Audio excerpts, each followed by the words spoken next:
संकल्पग्रस्तांचे नेते स्वर्गीय दिबा पाटील यांच्या 12व्या स्मृतिदिनानिमित्ताने नवी मुंबई पुनर्वसन सामाजिक संस्थेच्या वतीने वाशी येथील सिडको ऑडिटोरियम येथे आयोजित करण्यात आलेल्या इयत्ता 10वी व 12वी परीक्षेत उत्तीर्ण झालेल्या गुणवंत विद्यार्थी यांचा गुणगौरव आणि ज्येष्ठ नागरिकांना छत्री भेट या सामाजिक कार्यक्रमात प्रमुख पाहुणे म्हणून माजी खासदार तथा नवी मुंबई आंतरराष्ट्रीय विमानतळ नामकरण सर्वपक्षीय कृती समितीचे कार्याध्यक्ष डॉक्टर संजीव नाईक उपस्थित होते।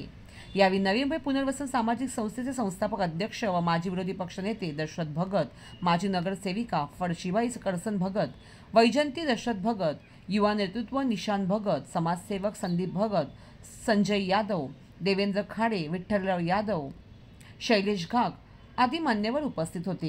यावेळी मान्यवरांच्या हस्ते विद्यार्थ्यांना प्रमाणपत्र, महाविद्यालयीन बॅग्स भेट देऊन गुणगौरव करण्यात आला। तसेच ज्येष्ठ नागरिकांना छत्र्या देखील भेट देण्यात आल्या। तर यावेळी केंद्र सरकार देशातील 5 विमानतळाच्या नामकरणाबाबत लवकरच निर्णय घेणार आहे। त्या राज्य सरकारने एकमताने मंजूर करून केंद्र सरकारकडे पाठविलेला नवी मुंबई आंतरराष्ट्रीय विमानतळाला लोकनेते दिबा पाटील यांचे नाव देण्याचा प्रस्ताव देखील आहे। त्यामुळे विमानतळाचे दिबा पाटील असेच नामकरण होईल याबाबत मनात कोणतीही शंका नाही असे वक्तव्य माजी खासदार डॉक्टर संजीव नाईक यांनी यावेळी केले। अमर रहे, अमर रहे, अमर रहे, अमर रहे। खरं तर दिबा पाटील साहेबांचं त्या स्मरणातनं आपल्यासारख्या लोकांसोबत आजचा दिवस घालवणं हे मला माझ्या मनाला पटलं आणि म्हणून हे खरं तर नानींच्या वाढदिवसाच्या दिवशी पण हा कार्यक्रम करू शकलो असतो, परंतु दिबा पाटलांसारखं एक व्यक्तिमत्व की ज्यांनी आपण आपल्या प्रभागामध्ये काम करत असताना नेहमीच एक गोष्ट जी आता ही घोषणा पण आपण याच्यासाठी देतोय की नानांनी नेहमीच या प्रभागातल्या नागरिकांना, परिवारातला प्रत्येक ज्येष्ठ नागरिक, विद्यार्थी असो, महिला असो, यांना या प्रभागाचा विचार या मागच्या काळामध्ये आणि येत्या पुढच्या काळामध्ये पण करता येईल। आपण काय देऊ शकतो, 10वी 12वीच्या विद्यार्थ्यांचाच गुणगौरव का केला पाहिजे, ह्या पण गोष्टी मराठी साहेबांचं पूर्ण जीवनपट हे आपल्याला दिलेल्या वस्तूमध्ये त्याच्यामध्ये काय मिळेल ही अपेक्षा कुठली कधी ठेवली नाही। म्हणजे विरोधी पक्षनेता महाराष्ट्रात नागरिकांना पण या ठिकाणी आज त्यांचा सत्कार किंवा त्यांना छत्री भेट का, तर आपल्याला माहिती आहे आम्ही तुमच्या सोबत आहोत, आम्ही परिवारातला सदस्य म्हणून तुमच्या प्रत्येक सुखादुःखात आम्ही देशातील शेतकऱ्यांचे आणि कष्टकऱ्यांचे नेतृत्व दिवंगत दिबा पाटील साहेबांना स्मरण आणि कोटी कोटी प्रणाम। त्यांच्या स्मृतिदिनी आज आम्ही या ठिकाणी ज्येष्ठ नागरिकांचा सत्कार आणि गुणवंत विद्यार्थ्यांचा गुणगौरव सत्कार या ठिकाणी आयोजित केलेला आहे।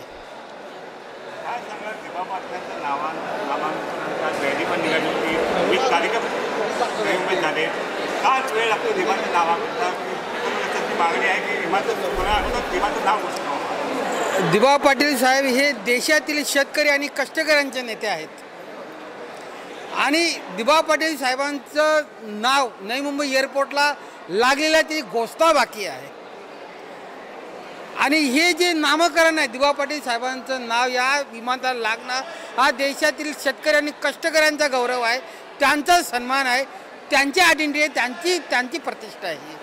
राहिला नामकरण उशिरा का होतोय, आमचा विश्वास आहे सरकारवर, पूर्ण विश्वास आहे की लवकरच हा ज्याचा उद्घाटन आहे ह्याच्या उद्घाटनाच्या वेळी तर त्याच्या अगोदर ही नामकरणाची घोषणा झालेलीच आहे।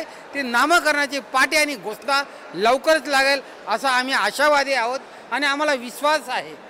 आणि ह्या दिनानिमित्त आज आम्ही विविध रॅली, विविध उपक्रम, सामाजिक उपक्रम केलेला आहे, जेणेकरून दिबा पाटील साहेबांचे जे विचार आहेत ते विचार सतत लोकांच्या प्रेरणा मिळावी, लोकांना बल मिळावं, म्हणून ही जी त्यांची स्मृती त्या निमित्ताने आम्ही जागृत करतो। आज लोकनेते दिबा पाटिल जी की पुण्य स्मृति दिन है।